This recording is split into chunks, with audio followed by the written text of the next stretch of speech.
आपको राइट दिया गया है कि आप अपने करियर को ऑप्ट करें। आप वो मर्दों से मिलेंगी तो वो आप कह लो कि डी ट्रैक हो सकती हैं, लोग उनको ट्रैप कर सकते हैं। बट पता होता है कि हम ठीक हैं, but we are not able to communicate, we are not able to convince other person. बचपन से ही अपनी लाइफ में डिसीजन मेकिंग का राइट दिया हुआ है कि राइट है, लेकिन you have to differentiate between right and wrong, you have to differentiate between हलाल एंड हराम। ये कॉन्सेप्ट आपने मज़हब को साथ ले, क्या उसको हम बेसिक चीज़ें प्रोवाइड कर रहे हैं जो कि उसके मज़हब ने दी हुई हैं।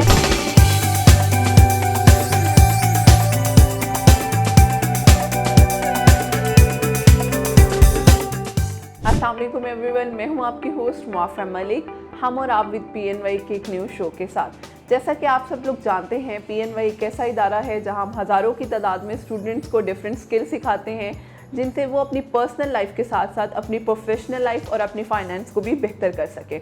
इसी का एक पोर्टफोलियो है PNY पिंक। PNY पिंक में हम स्पेशली टारगेट करते हैं ख़वातीन को।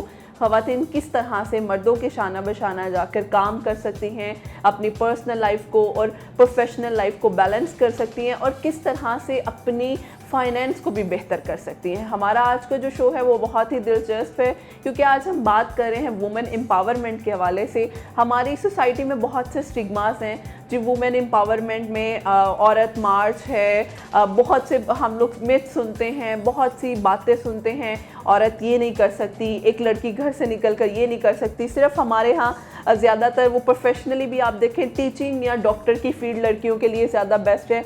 तो आज हम इन सब चीज़ों पे बात करेंगे, क्या इन दोनों फील्ड के अलावा लड़कियां कोई और ऑप्ट नहीं कर सकती हैं, और उसके साथ साथ किस तरह से अपनी प्रोफेशनल और पर्सनल लाइफ को मेंटेन भी रख सकती हैं, क्या ज़रूरी है, ऐसी कौन सी स्किल्स हैं जो एक लड़की के अंदर होना बहुत ज़रूरी है, जिसके साथ वो अपनी वर्क लाइफ में अपने आप को बैलेंस भी कर सकती है और सस्टेन भी कर सकती है। हमारे साथ जो गेस्ट मौजूद हैं मैं उनका तारुफ करवाती चलूँ।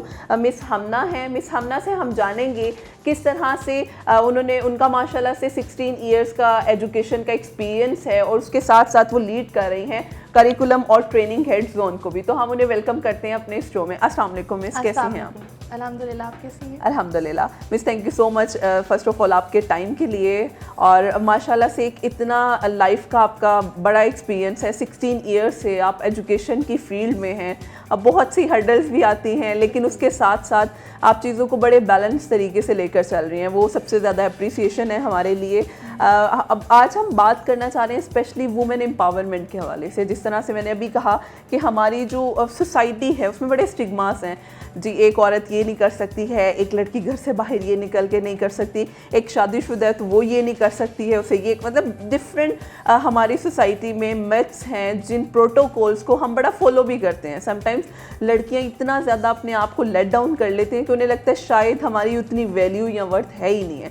तो मैं जानना चाह रही हूँ, आप हमें बताएं आपके नज़दीक वुमेन एम्पावरमेंट क्या है, उसकी बेसिक जो डेफिनेशन है वो क्या है? विमेन एम्पावरमेंट के बारे में जब हम बात करते हैं ना, तो सबसे पहले तो हमें इस कॉन्सेप्ट को समझने की ज़रूरत है कि विमेन एम्पावरमेंट डजंट मीन कि हमने जैसे आए दिन हमारे इस्लामाबाद में ये औरत मार्च होते रहते हैं वो है, नो, ये एक वेस्ट का कॉन्सेप्ट है। हमारा विमेन एम्पावरमेंट का अगर हम कॉन्सेप्ट देखें तो विमेन एम्पावरमेंट का कॉन्सेप्ट हमें हमारी सोसाइटी ने तो अब इंट्रोड्यूस करवाया है, बट आज से 1400 साल पहले हमारे मज़हब ने हमें इसको बहुत अच्छे तरीके से इंट्रोड्यूस करवा दिया। हाउ वुमेन एम्पावरमेंट हमें कहती है कि बेसिकली आपने एक औरत को राइट देना है उसकी एजुकेशन का, उसके थिंकिंग का कि वो क्या सोचती है, उसको बेसिक हेल्थ फैसिलिटीज़ देनी है, उसको बेसिक न्यूट्रिशन फैसिलिटीज़ देनी है, फूड फैसिलिटीज़ देनी है। आपने उसको फैसिलिटीज़ देनी है कि जो भी उसको अपने करियर को वो ऑप्ट कर सके। अगर वो जाना चाहती है पढ़ाई की तरफ तो वो पढ़ाई कर सके, अगर वो जाना चाहती है बिज़नेस की तरफ तो वो बिज़नेस कर सके। अगर यही चीज़ें हम देखी जाएँ विमेन एम्पावरमेंट की डेफिनेशन में आती हैं, तो यही चीज़ें हमें बहुत साल पहले हमारे मज़हब ने हमें दे दी हैं, हमारे रिलीजन ने हमें दी हैं, हमें इस्लाम ने दी हैं। और अगर मैं विमेन एम्पावरमेंट की एक एग्ज़ाम्पल के बारे में, लाइफ पर्सोनिफिकेशन के बारे में बात करूँ, तो हमें हज़रत खदीजा रज़ी अल्लाह ताला अन्हा के सिवाय इसकी बेहतरीन एग्जाम्पल कहीं नहीं मिलती।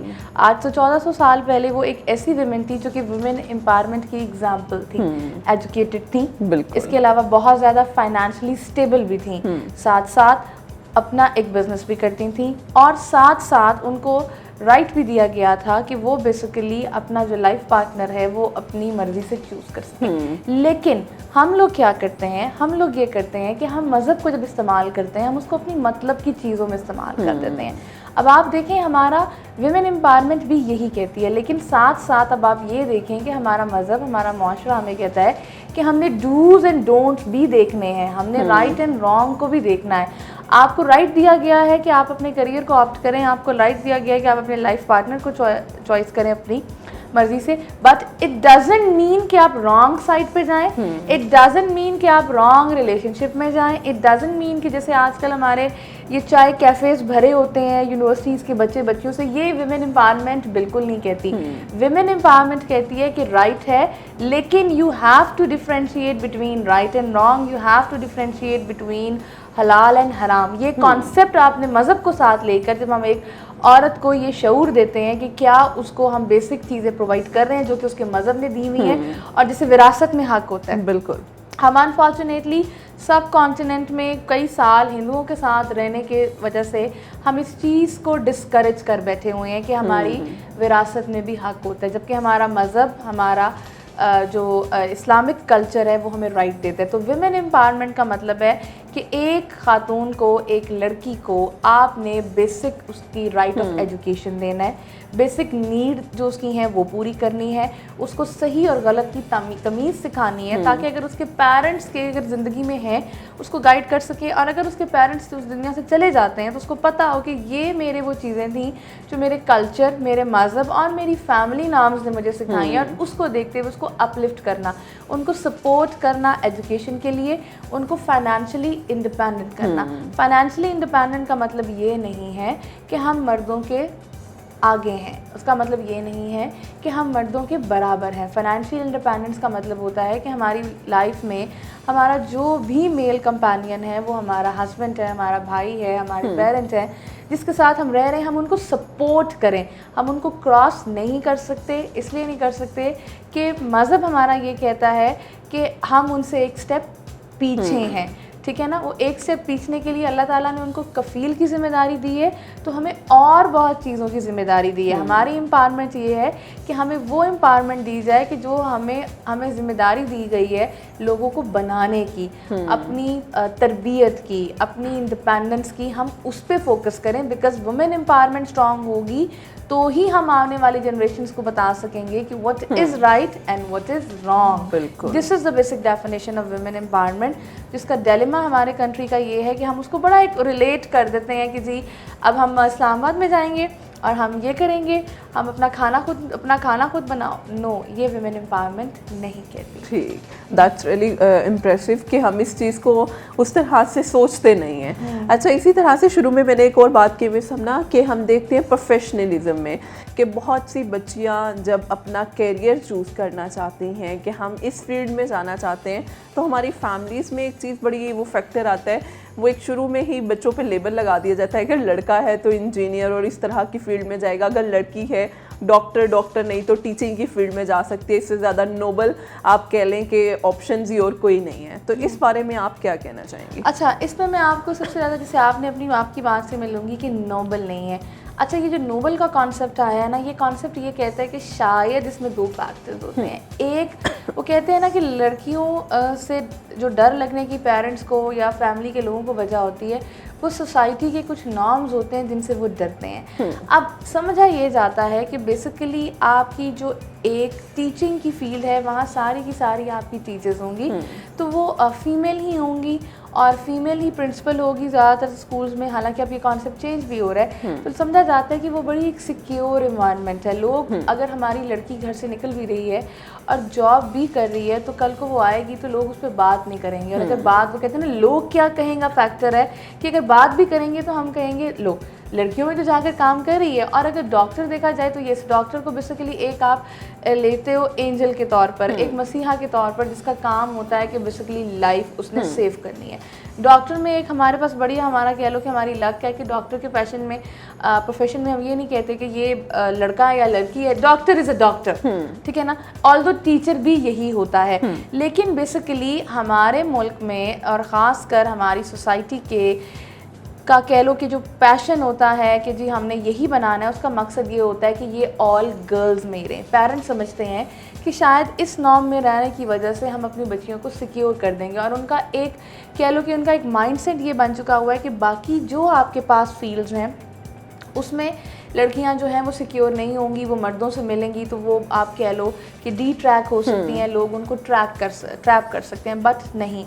पेरेंट्स को मैं हमेशा एक मैसेज दूंगी कि अगर आपने अपनी बच्ची की तरबियत की हुई है, सही की हुई है, तो ट्रस्ट मी, और आपने उसको बचपन से ही अपनी लाइफ में डिसीजन मेकिंग का राइट दिया हुआ है, चाहे आप उसकी करो आप ही, लेकिन आप उससे मशवरा ले लो, उससे पूछ लो, और उनको अपनी राय देने का घर में अगर है तो आपकी औलाद, खासकर लड़कियां, कभी भी ट्रैक से बाहर नहीं जाएंगी।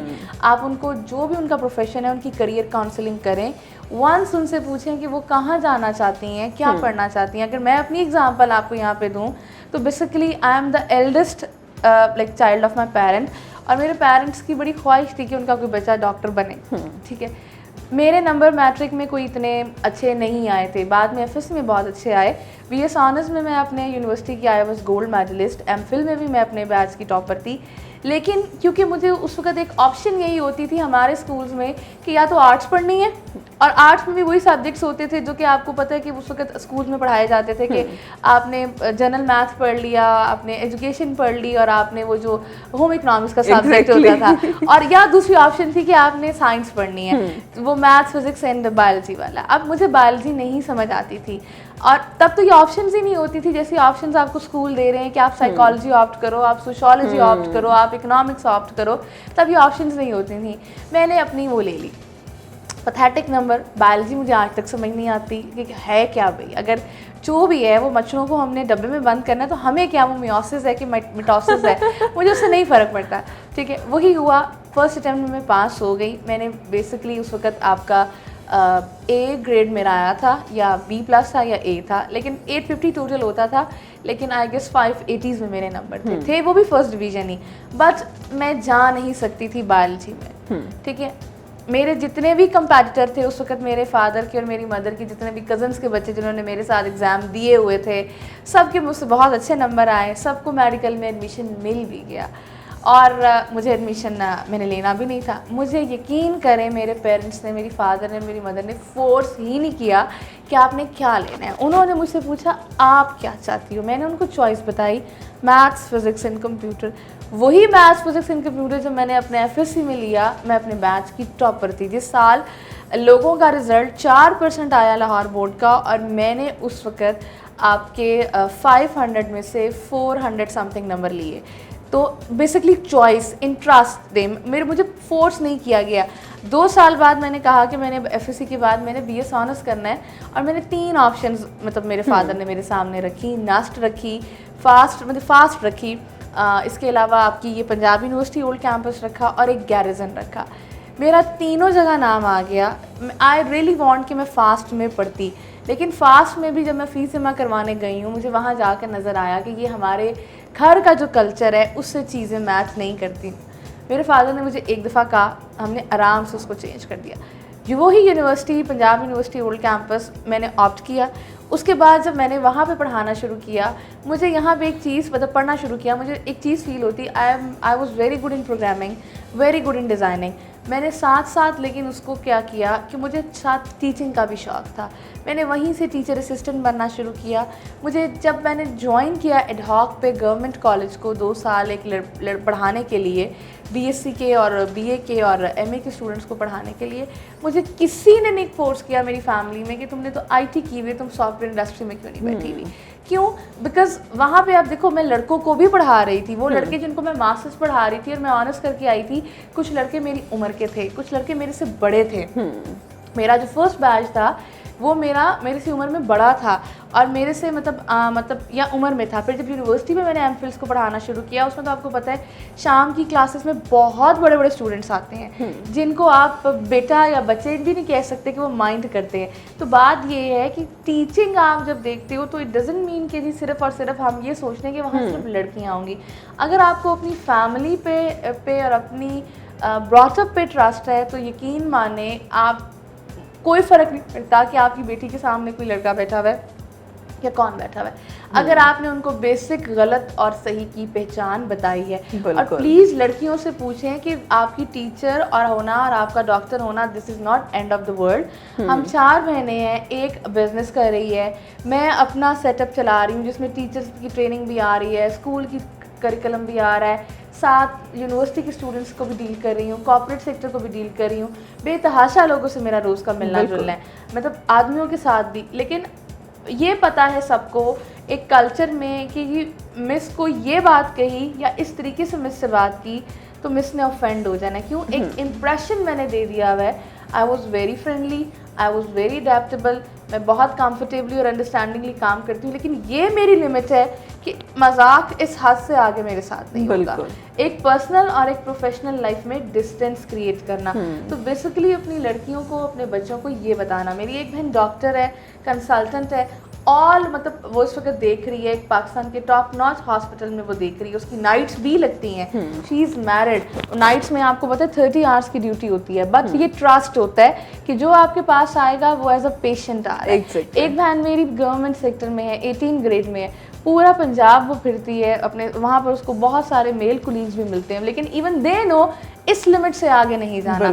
तो लड़कियों को बेसिकली जो हम समझते हैं कि ये प्रोफेशन आपने देना है, प्रोफेशन हम ये समझते हैं कि बेसिकली आपने लड़कों से बचाने के लिए दिया जाता है, लेकिन यकीन करें जब लड़कों ने ख़राब करना होता है ना, तो यही लड़कियाँ अल्लाह ना करे कभी कभी घर से कुछ और पहन कर आती हैं, चेंज कर कर चली भी जाती है। तो एक्चुअल चीज़ जो आपने अपनी बेटियों को देनी है वो तरबियत देनी है, वो उनको बताना है कि differentiate between right and wrong, और ये एक माँ दे सकती है और एक बाप दे सकता है। जितने अच्छे दोस्त आपके माँ बाप होते हैं उतना अच्छा दोस्त आपको कोई नहीं होता। इस चीज़ को ज़रूर फोकस कीजिएगा। ठीक, बड़ा वो अच्छा एक पॉइंट आपने डिस्कस किया है। चूँकि हमारे पास टाइम की थोड़ी कमी होती है, लेकिन हम चाहते हैं फिर भी कुछ ऐसी चीज़ें जो हम अपने ऑडियंस तक पहुंचा सकें।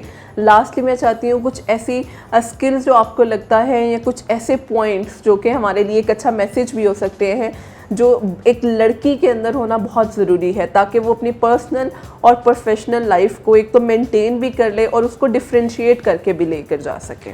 देखिए लड़कियों के लिए मैं बात बताऊंगी कि हम लड़कियों की एजुकेशन पे हमेशा बात करते हैं, एजुकेशन हम देते हैं। एजुकेशन का बेसिक पर्पस क्या होता है? एजुकेशन का बेसिक पर्पस ये नहीं है कि एक degree, a piece of paper which is a document evidence, no, ये बेशक आपके पास होना चाहिए because it is a document evidence, लेकिन बेसिकली एजुकेशन का मतलब, और ख़ासकर लड़कियों को एजुकेट करने का जो बेसिक पर्पस होता है वो ये होता है कि आपने उनको शऊर देना है, आपने उनको नॉलेज देना है, so that they can differentiate between right and wrong. तो लड़कियों को मैं कहूँगी कि बहुत सारी लड़कियाँ आपके पास भी इस प्लेटफॉर्म से आती हैं, डिफरेंट कोर्सेज कर रही होंगी, ब्यूटिशियंस बनने के कर रही होंगी, ग्राफिक डिज़ाइनिंग के लिए। अब तो माशाल्लाह हमारी कंट्री में इस वक्त ग्राफिक डिज़ाइनिंग में लड़कियां बहुत आगे हैं, बहुत सारा आपके पास अब इंडस्ट्री सिर्फ पाकिस्तान तक नहीं रह गई हुई, अब तो आपकी आगे चली गई हुई है, आपके पास ओपन मार्केट है, आपके पास बेसिकली आप बहुत सारे इंटरनेशनल प्लेटफॉर्म्स हैं जिसमें आप फ्रीलांसिंग कर सकते हो। बट लड़कियों को मैं कहूँगी कि लड़कियों के लिए जो सबसे इंपॉर्टेंट 3 स्किल्स हैं वो हैं, एक तो convincing power, number 2 understanding, and number 3 is critical thinking. Critical thinking आपको अनेबल करेगी कि कब, कहाँ, कैसे आपने कैसे रिएक्ट करना है, किसको कैसे डील करना है। फॉर एग्जांपल मैं आपको कन्विंस करना चाह रही हूँ और मैं एक ज़िद पकड़ के बैठ गई हूँ कि नहीं ये आज ही करना है, और आप इरिटेट होकर मेरी बात मान लेती हो, बट उससे हमारे रिलेशनशिप में एक वेज आ जाएगा। आपने मेरी बात मान तो ली, लेकिन अगर आप मेरी बात मान लेती हो और कहती हो but not today, day after tomorrow, या मेरी कुछ लाइबिलिटीज़ हैं आज मुझे वो मतलब मेंशन करनी, दिस इज़ अंडरस्टैंडिंग कि मैं कन्विंस तो आपको कर रही हूँ, मैंने आपको अपनी बात पे कन्विंस कर लिया, आपको अपने लॉजिक पे मैं आपको ले आई, बट मुझे आपको अंडरस्टैंड भी करना है कि ये काम डिले हो सकता है कि नहीं। तो basically girls need to set the priorities in their life कि कौन सा काम है जो कि अर्जेंट एंड इम्पॉर्टेंट है, जिसको हम थोड़ा डिले कर सकते हैं। देखिए अगर कोई ऐसा काम है कि जिसको मुझे आज ही करना है और उसके लिए मुझे आपको कन्विंस करना है, तो ये भी मुझे क्रिटिकल थिंकिंग ही सिखाएगी कि इसमें डिले नहीं हो सकता, और यही मेरी क्रिटिकल थिंकिंग मुझे सिखाएगी कि यस यहाँ डिले हो सकता है, I need to give her time या I need to give him time. तो बेसिकली आप लड़कियों को क्रिटिकल थिंकिंग आपको ये भी बताएगी कि आपने कोई भी ज़िंदगी में फैसला करना है तो वो जज्बात में आकर नहीं करना, आपने उसके रेड फ्लैग्स भी देखने हैं। तो बेसिकली आपको फैसला होता है ना क्रिटिकल थिंकिंग और कन्विंसिंग पावर, क्योंकि हम लड़कियों को पता होता है कि हम ठीक हैं, but we are not able to communicate, we are not able to convince 100%। और हम जब बाद में देखते हैं तो हमें लगता है कि शायद सामने वाला मान जाता हमारी बात, लेकिन हमें अपना point of view explain and convince करना नहीं आता। ज़बरदस्त। तो ये बेसिकली क्रिटिकल थिंकिंग देखिएगा, अंडरस्टैंडिंग ज़रूर देखिएगा एंड कन्विंसिंग स्किल आप बिल्कुल। ज़रूर देखिएगा। थैंक यू सो मच, बड़ा ही अच्छा ये पॉइंट है। अगर हम इस चीज़ पे प्रॉपरली वर्क करते हैं तो मेरा ख्याल है हम अपनी लाइफ को एक बड़े अच्छे तरीके से ट्रैक पे लेकर जा सकते हैं। Thank you so much miss आपके टाइम के लिए, and thank you so much all of you. इंशाल्लाह फिर मुलाकात होगी एक नए सेशन के साथ। हमें इजाज़त दीजिए। अल्लाह हाफ़िज़।